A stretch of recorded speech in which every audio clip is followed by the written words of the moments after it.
네, 오늘 일기 먼저 읽어드리겠습니다.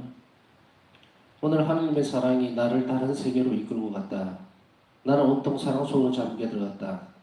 나는 사랑하고 또 사랑받는다는 것을 느낀다. 나는 완전히 맑은 정신으로 이것을 체험한다.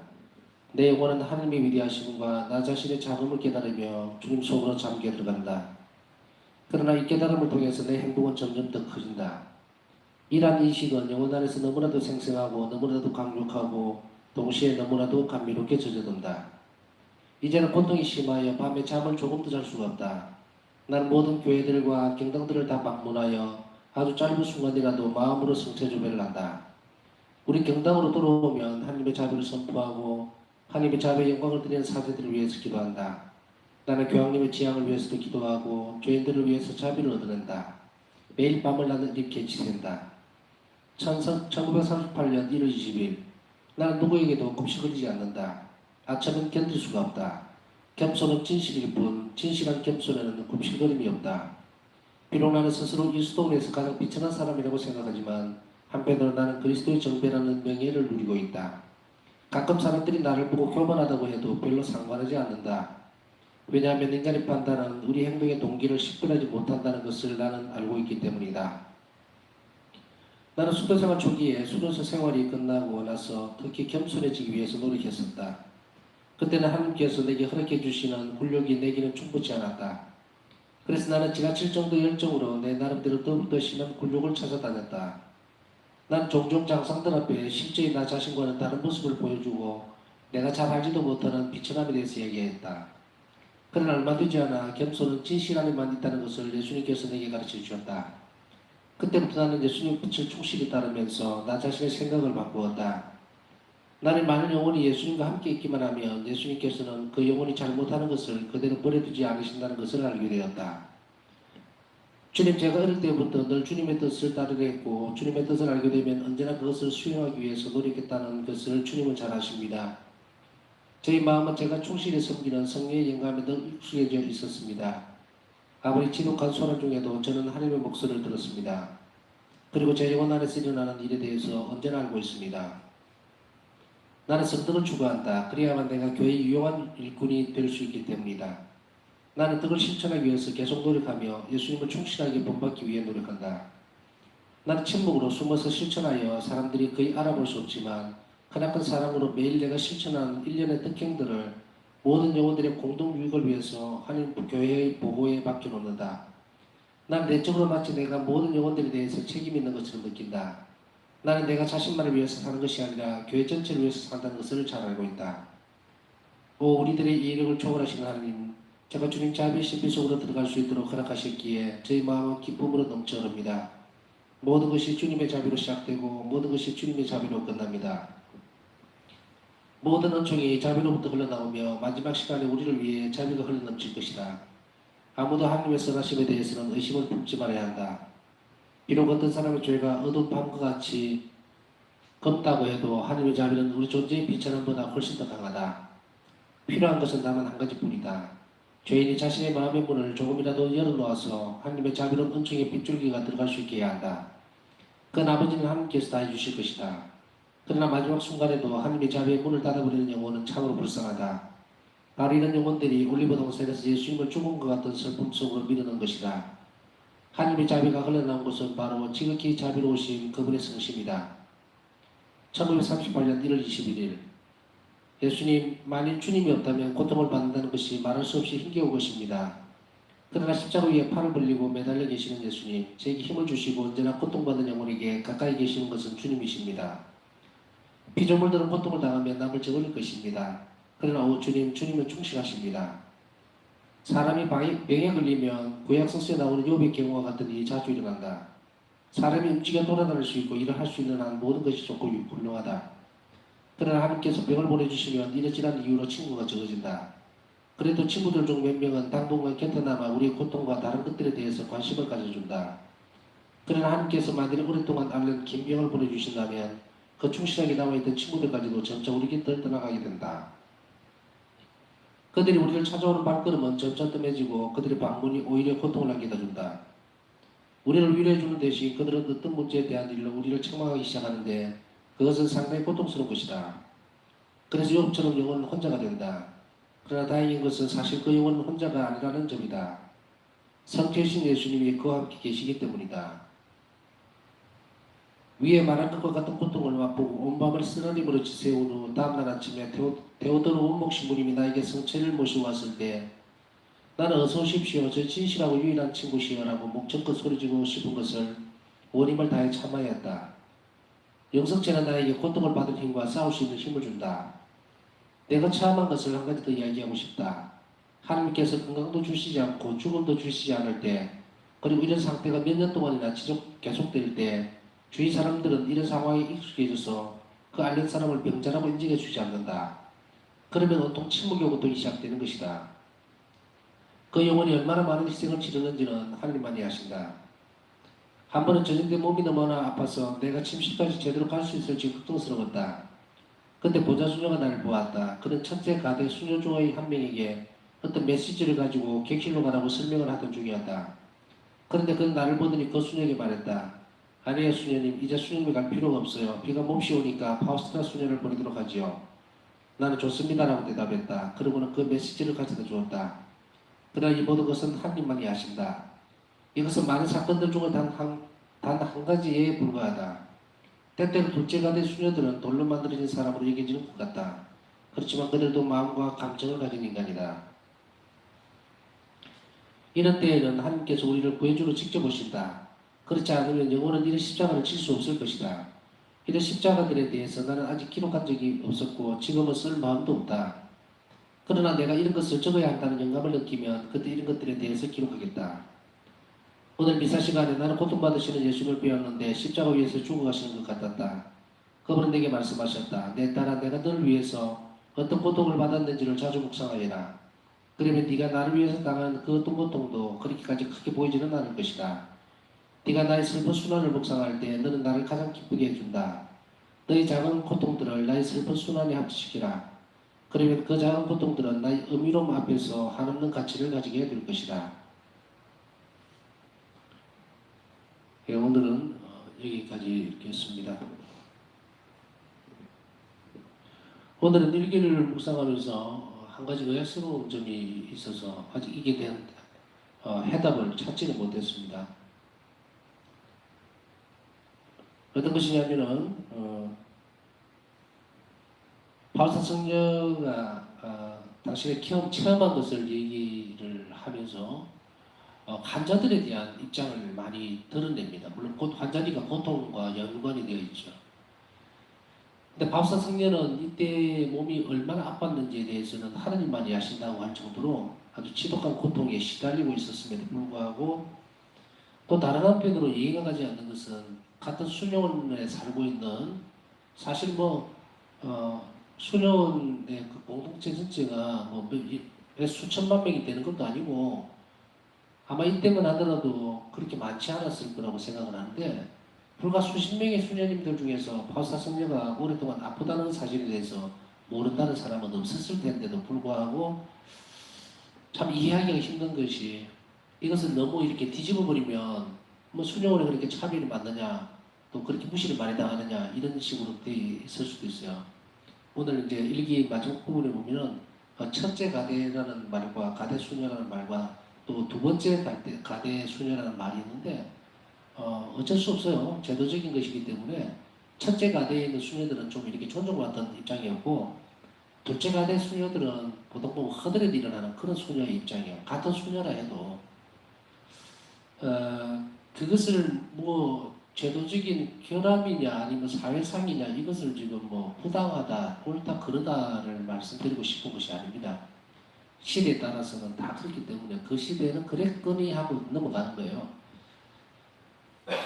그런데 보면 바울사 성녀의 이 마지막 부분의 이 일기에서 보면 몸이 너무 아파서 정말로 비도 쏟아지고 아마 이때는 비가 막 잔뜩 맞았던 상태인데 침실까지도 정말 갈 수 있을까 하고 걱정스러울 정도였다면 굉장히 몸이 안 좋은 상태였다는 이야기죠. 그것이 밖으로 이렇게 막 드러날 정도였을 건데 나중에 여러분들이 기회가 있으면 보면 알겠지만 지금은 우리가 사진을 이래 보면 파우스타 성령께서 굉장히 아름답죠. 하나님의 사랑으로 가득 차 있어서 아름다운 것도 있고 또 외관적으로도 참 아름다운 분이에요. 그런데 이 말년에 보면 사진 찍은 거 보면요, 마치 동네 아줌마 같아요. 이런 표현 써서 죄송합니다. 일반적으로 그냥 퉁퉁하게 살이 좀 완전 병자같이 이렇게 막 퉁퉁 부었어요, 얼굴이. 뭐 다 부었다고 아줌마는 표현 쓴 거 아닙니다. 평이한 그런 형태의 얼굴을 말씀을 드리려다 보니까 그렇게 됐어요. 여하튼 바사 성녀는 이렇게 얼굴이 완전히 달라져 버립니다. 그 정도로 병이 심각하고 굉장히 이렇게 정말로 힘든 환자의 모습이 그대로 드러나요. 그래서 말년에 병이 굉장히 심해졌을 때에 지금 현재 우리가 젊을 때의 바우스타 성녀, 그러니까 다 젊을 때죠 사실은. 그런데 앓기 전의 모습하고 비교를 해보면요 못 알아봐요. 그러면 누가 보더라도 간절하는 것이 뻔히 드러나고 있을 텐데도 불구하고 이런 모습을 보였다고 하는 것이 의아스럽다. 그런데 여기에서 말씀드리고 싶은 것은 뭐냐면 바우사 성녀의 일기 내용만 보는 것이 좋겠다는 생각이 듭니다. 그게 무슨 이렇게 보면 주석이라고 달려있죠. 그것이 거슬릴 때가 있어요. 마치 바우사 성녀가 잘못 이해하고 있는 듯이 이렇게 주석을 당하는 경우도 있다는 이야기예요. 그래서 밑에 깨알같이 작은 글자 있죠. 그거를 보시지 않는 것이 좋겠다 싶습니다.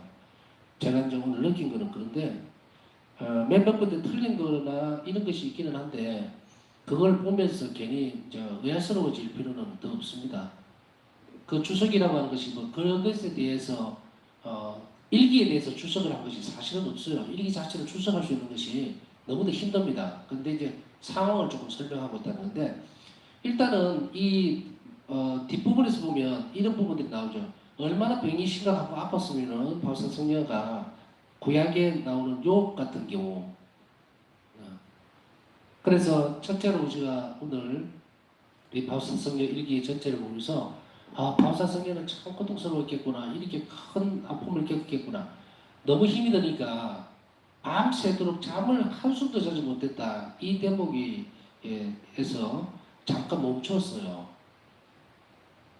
그러면 밤에도 잠을 못 자니 낮에도 못 잤다는 이야기죠. 이렇게 밤을 지새우는 경우가 많았다라고 얘기를 하고 있죠. 그래서 어느 날은 푹 자고 어떤 날은 어떻다 이런 게 아니고 매일 밤을 나는 이렇게 지샌다 이렇게 표현을 쓰고 있어요. 그래서 오늘 첫째 묵상을 할 때에 하면서 첫째로 우리가 봐야 되는 것은 병자들에 대한 그런 마음들이 우리 안에 자비로운 마음들이 넘치도록, 그래서 그들을 대할 때에 또 혹은 이제 이런 경우도 있죠. 뭐 긴병이 효자 없다는 말도 있잖아요. 긴 병이 되면은 그 환자가 아픈지 안 아픈지 진짜로 그런지 안 그런지 무뎌져 버립니다. 이럴 때일수록 굉장히 기도를 많이 하고 그 영혼을 세심하게 보려고 하는 노력이 없으면 이걸 건너뛰어 버립니다. 오늘 일기는 뭐 처음부터 끝까지 이렇게 정말 무시당하고 몸은 아파 죽겠는데 사람들은 자기 바우사 성녀 자신을 막 일반인 같이 계속 취급을 해버리니까 그 어디 가서 하소연을 하겠어요. 그렇지만 여기에 대해서 칭얼거리거나 뭐 불평을 쏟아놓는 것이 아니라 그 침묵 가운데에 그것을 밀어넣으면서 표현을 일기에서는 이렇게 쓰고 있습니다. 그 영혼이 얼마나 많은 희생을 치르는지는 하느님만이 아신다. 하느님만이 아신다. 우리가 뭐 이렇게 감기 몸살이 이렇게 날 때도 있죠. 그럴 때도 보면 뭐 주변에서 뭐 정말 아파 죽겠는데 그죠? 그런데 자기 성격상 또 아픈 걸 표현을 잘 못 내는 사람도 있고 이렇잖아요. 그런데도 불구하고 사람들이 또 가족들이나 주변에 있는 사람이 마치 그냥 아무 관심 없는 듯이 막 뭐 시키기도 하고 뭐 이렇게 해버리면 굉장히 섭섭하죠. 마음이 굉장히 아픕니다. 그러나 그럴 때에 또 그런 처지에 우리는 항상 놓여질 때에 빨리 빠져나와야 돼요. 누구를 위해서?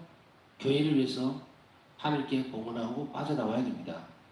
그렇지 않으면 그 작은 일들 때문에 굉장히 힘들어지고 그리고 사람들과의 관계도 멀어져 버릴 수도 있어요. 그래서 이런 그 고통받는 영혼들이라는 한 주에서 오늘은 주제가 거의 병자들에 대한 것으로 흘러갑니다. 바울사 성녀는 아주 병이 심각한 환자였죠. 목숨이 이제 얼마 안 남았습니다. 그 상황인데도 불구하고 그 피를 맞고 방해까지 가기도 힘들어하는 수녀에게 기왕 네가 비 맞았으니까 당신이 하시오 하고 시켜버리는 그 무책임한 태도들이라든지 이런 것들이 정말 바울사 성녀 안에서 얼마나 깊이 뿌리를 박혔겠어요. 공동체 안에서 당신이 몸 바쳐서 살아가려고 하는 그런 똑같은 좋은 지향을 갖고 모여있는 이 공동체 안에서 이런 일이 벌어지는 거예요. 그렇다고 바울사 성녀가 짐 싸가지고 나 나가야 되겠다 라고 해서 딴 데 가겠습니까? 아닙니다. 바울사 성녀는 무엇으로 견뎌냈느냐면 우리 일기를 쭉 묵상해서 제대로 해왔으면 그걸 기억을 할 거예요. 예수님께서 나는 이제 떠나겠다. 이 수련을 떠나겠다. 지긋지긋하다. 그랬을 때에 바울사 성녀가 매달리죠. 주님 저를 봐서라도 그렇게 하시면 안 됩니다. 제발 머물러 주십시오 라고 했을 때 예수님은 다시 감실로 들어가시는 것. 그거 기억나시죠? 우리가 이렇게 살아야 한다는 거예요. 첫째는 내가 그 자리를 떠나는 것이 능사가 아니라 나 때문에 주님께서 그 자리에 머무실 수 있도록 해줘야 됩니다. 아이고 뭐 좋은 뜻으로 가지고 있는 사람들이 뭐 왜 이렇게 이런 식으로 돼 있을까? 나 이럴 바에는 내가 뭐 하려고 이게 머물러 있겠나? 나 갈란다. 그게 정말 예수님 바라시는 거겠습니까? 예수님을 너무도 마음에 아프게 해드리는 것이고 그리고 예수님을 버리고 떠나는 거예요. 제가 말씀드린 이 내용들을 이렇게 응용을 하세요. 내가 그 말씀을 드리는 카테고리 안에서 내 경우에는 이런 경우도 있었구나. 그럼 이거는 이렇게 해야 되겠구나. 응? 내가 가족 안에서 내가 가정 안에서 살아가면서 다른 사람들의 부족함들이 보이면 아유 나 그만두고 갈래. 그게 아니라 나에게 소명이 주신 거죠. 그러면은 거기에서 내가 뿌리를 내리고 주님께서 나를 통해서 이 집안에 우리 가정에 머물도록 그렇게 열심히 기도하면 주변이 다 바뀌게 돼 있어요. 그렇게 살아야 합니다. 그것이 우리가 예수님을 사랑해 드리는 길이고 또 예수님 순환을 조금이라도 닮을 수 있는 길입니다. 그래서 오늘 첫째로 얘기 드리고 싶은 것은 고통에서 도망치려고 하지 말아라. 그리고 두 번째로 역설적으로 얘기하면 바울사 성녀를 본받아야 합니다. 얼마나 고통스러운데도 불구하고 이런 부당한 것들, 이런 것들을 통해서 아무 소리 안 하고 그 일을 행했을 때에 여기서 두 번째로 드러나는 모습은 뭡니까? 주님께서 내 편이 되신다는 거예요. 철저하게 나를 더 불쌍하게 여기고 더 자비롭게 나에게 가까이 바짝 붙어버립니다. 왜? 우리가 이런 일들 때문에 막 싸움을 하면서 수녀님 내가 몸이 얼마나 아픈지 안 보이느냐? 왜 나를 시키냐? 저게 시키지 않고 물론 그 수녀님은 일가되기 때문에 아까 말씀드렸죠. 차이가 있죠. 바사 수녀님은 성녀는 이가대예요. 그러니까 걸레들을 군번이다 이 말입니다. 솔직히 이야기하면 걸레질하고 마당 청소하고 이런 군번이에요. 그 군번이라서 죄송한데 하여간에 그런 상황에 놓이기 때문에 그걸 함부로 이렇게 할 수 없는 입장이었다 하더라도 바사 성녀는 이 일에 순명을 해버림으로 인해서 어떤 것을 항상 우리에게 가르쳐주고 그러냐면 이럴 때 부당한 일이라 하더라도 내가 그 일을 예수님을 사랑하고 받아들이는 그런 것으로서 그 일을 실천해버리면 결국은 이 바울사 성령에게 어떤 온종이 흘러들어오냐? 예수님이 내 편이 되시는 거예요. 우리가 어떤 공동체든 어떤 곳이든 살면서 이런 상황이 벌어질 때에 바로 그것을 내가 짊어지는 십자가로 여기고 예라고 내가 희생적 부분들을 밀어넣어버리면 좋은 결과가 나온다 이런 표현을 쓸 필요도 없어요. 예수님이 나 안에서 사시게 되는 거예요. 예수님이 내 안에서 사시게 된다는 것은 예수님이 내 편이 되신다는 거죠. 그러면 어떻게 돼요? 항상 나를 돌보아주시는 것이 더 깊이 있게 되어진다. 그러니 내가 예수님 뜻을 잘 순명하고 잘 따라가니까 어떻게 됩니까? 예수님과 친교가 이루어지니까 예수님은 다른 사람들 영혼들보다 내 영혼에 더 쉽게 오셔서 쉬시는 거예요. 그렇지 못하고 매사에 불평을 하고 뭐 불만을 하고 예수님을 안중에 놓고 어떤 신앙적인 어떤 덜리도 생각하고 이러면 그 영원한 예수님 절대로 그 쉬실 수 없고 찾아가지도 않습니다. 우리 이웃지간에도 내가 가는 자리에 다른 사람들을 환영해 주지도 않고 반가워하지도 않는데 그건 안 가려고 그러죠. 무슨 내가 재물이 많고 뭐가 좋고 이래서가 아니라 그런 거 다 떠나서 일반적으로 불편해지면 안 가게 되어 있습니다. 우리는 이런 상황들, 고통을 잘 받아들임으로 인해서 예수님께서 우리 안에 쉬실 수 있도록, 사실 수 있도록 그렇게 하는 것이 분명히 필요합니다. 그래서 또 우리는 아픈 경우도 많고 앞으로 이제 뭐 살아가면서 그런 경우가 예외적인 사람이 없죠. 그랬을 때 혹시나 이렇게 부당한 일이 생기거나 또 아까 같이 너무 아픈데도 그 사정을 몰라준다고 섭섭해하지 말고 바로 그런 것을 침묵 중에서 잘 받아들이고 그게 공로가 되는 거예요. 그런 상황이. 그랬을 때에 예수님의 순환을 묵상하면서 올리브동산에서 얼마나 그 힘든 영혼들이 예수님의 선함에 의지하를 못하고 떠나버림으로 인해서 예수님을 아프게 해드렸는지 그걸 기억하고 참아내면 그것이 교회의 큰 선익이 된다는 거예요. 그래서 환자들을 바라보는 우리 시선들이 따뜻하고 깊이가 있을 수 있도록 외적인 걸 보지 않고 그 영혼을 볼 수 있도록 은총을 청했으면 좋겠고요. 그 다음에 볼 수 있는 부분들이 하나 더 보면 영성체는 고통을 받을 힘과 싸울 수 있는 힘을 준다. 그렇기 때문에 고통스러울 때일수록 영성체를 정성스럽게 성체를 잘 보시고 내 안에 성체에 오시는 예수님의 힘에 의지한다고 해야 되겠죠. 표현을 하자면 힘에 의지해서 그런 일들을 잘 이끌어갈 수 있도록 해결해 갈 수 있도록 해야 됩니다. 세상을 살아가면서 우리 신앙적인 결단이나 또 우리 신앙적인 어떤 실천들은요 하느님 내 편이 되시도록 해야 하는 거예요. 내 편 되다니까 이상하게 들릴지 모르겠지만 빛이 아니면 어둠입니다. 이 세상은. 그렇기 때문에 우리 빛 가운데 항상 있어야 되는데 이런 의미에서 보면 어둠은 이거는 나쁜 편이죠. 그리고 하느님은 선한 편이에요. 그러니까 이게 편이라는 표현을 쓸 수밖에 없죠. 그래서 항상 예수님이 내 편이 될 수 있도록 그래서 예수님께서 내 삶 안으로 들어올 수 있도록 늘 그런 노력들을 해나가야 됩니다. 그리고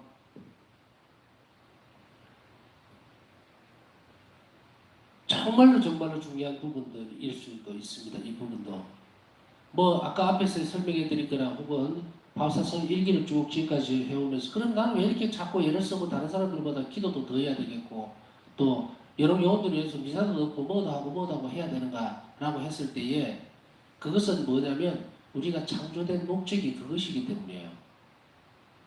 우리가 사랑하기 위해서 창조됐다 그랬죠. 그러면 이 사랑이 완성을 시켜야 합니다. 그 사랑을 완성시키는 사람은 하나님 나라의 백성으로 살 수가 있는 것이고 그 사랑을 완성시키지 못하면 우리는 다른 쪽으로 가버리는 거예요. 그런데 매일매일의 삶에 있어서 그러면은 신앙생활이라는 것과 내가 그냥 사는 것의 차이는 무엇일까? 우리는 매일매일을 그냥 살아서는 안 된다는 이야기입니다. 매일매일을 그냥 살 수가 없어요. 그렇게 사는 영혼은 피폐해져서 하나님에게서 멀리 떨어져 버립니다. 나는 성덕을 추구한다. 그래야만 내가 교회 유용한 일꾼이 될 수 있기 때문이다. 나는 덕을 실천하기 위해서 계속 노력하며 예수님 충실하게 본받기 위해서 노력한다. 여기에서 보면 매일 내가 실천하는 일련의 덕행들을 모든 영혼들의 공동 유익을 위해서 한 교회의 보고에 맡겨놓는다. 내가 덕행을 실천하지는 않으면요. 다른 영혼들에게 선익을 줄 수가 없습니다. 그러면 나는 어떻게 돼요? 나는 내 자신도 망칠 뿐 아니라 내 삶의 목적과 의미 자체도 다 망실시켜버리는 거예요. 다 분해해버리는 거예요. 하나님께서 받은 사랑에 대해서 완전히 배은망덕한 짓을 해버린다. 매일매일 그렇게 사는 것. 그렇기 때문에 우리가 모든 영혼들의 공동 유익을 위해서 살아가야 합니다. 매일매일 그래 해야 돼요. 이것이 잘 되어지고 그리고 완전하게 이루어지면 우리는 우리가 창조된 목적에 대해서 더 이상 뭐라고 얘기 안 합니다. 얼마나 많은 사랑을 받았는지에 대해서만 생각하게 되어 있어요. 그렇기 때문에 출발점은 바로 이거예요.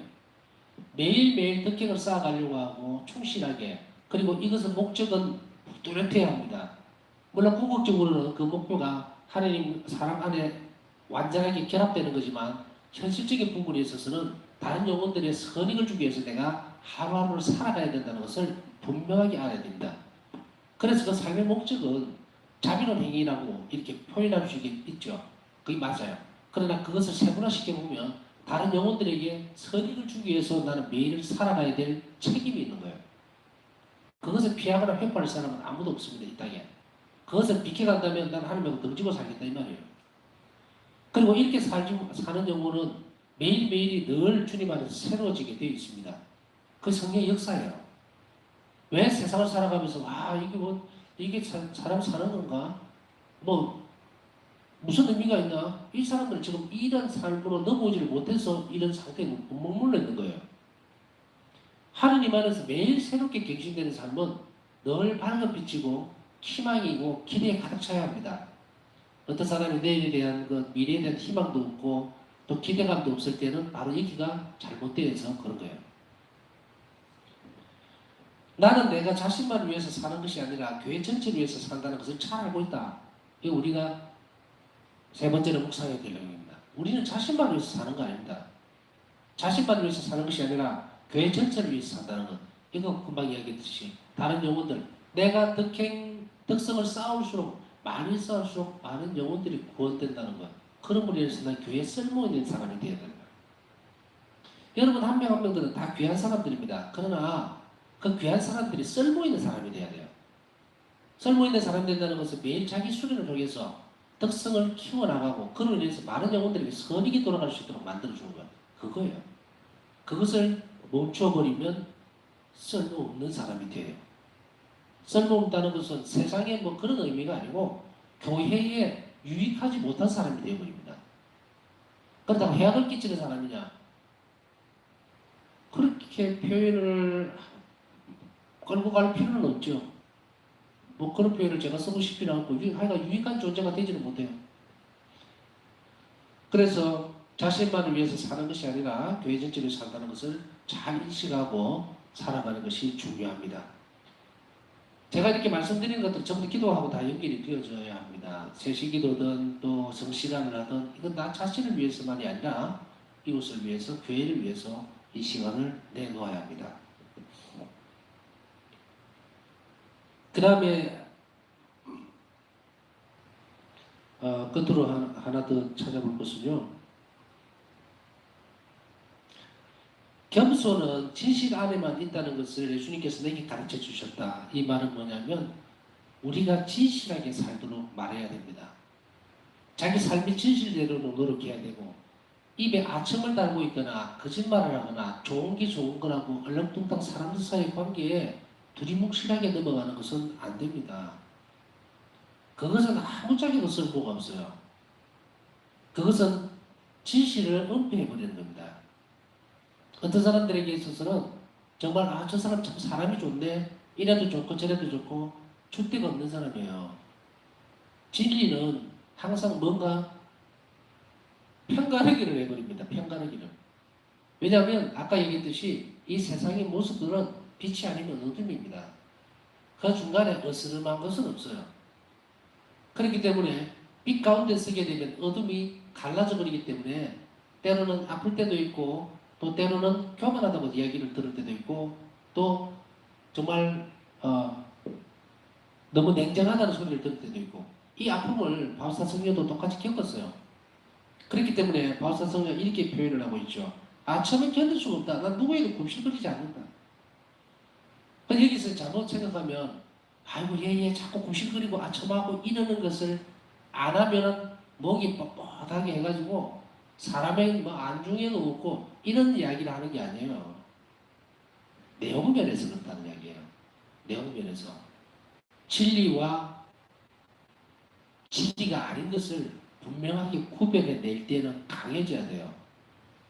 그래서 아닌 것을 맞는 것 같이 얼버무리면서 얼렁뚱땅해야 이 분위기가 좋아지고 그런 편에 서서는 안 됩니다. 그렇다고 너무 또 날카로운 것으로 찔러 들어가서도 안 됩니다. 진리는 강하고 힘이 있어요.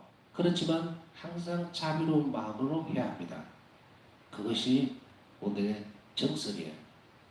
바울사 성녀는 비천한 사람이라고 생각하지만 그리스도의 정면은 명예를 누리고 있다. 가끔 사람들이 나를 보고 교만하다고 해도 별로 상관하지 않는다. 왜냐하면 인간의 판단은 우리 행동의 동기를 식별하지 못한다는 것을 나는 알고 있기 때문이다. 인간의 판단이라는 것은요, 우리가 어떤 행동을 하면 정말 그 내면 안에 무슨 의도를 가지고 했는지 판단을, 동기를 식별하지 못한다는 거예요.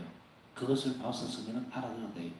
그러니까 다른 사람들의 판단, 나에 대한 판단은 별로 중요한 것이 아니다.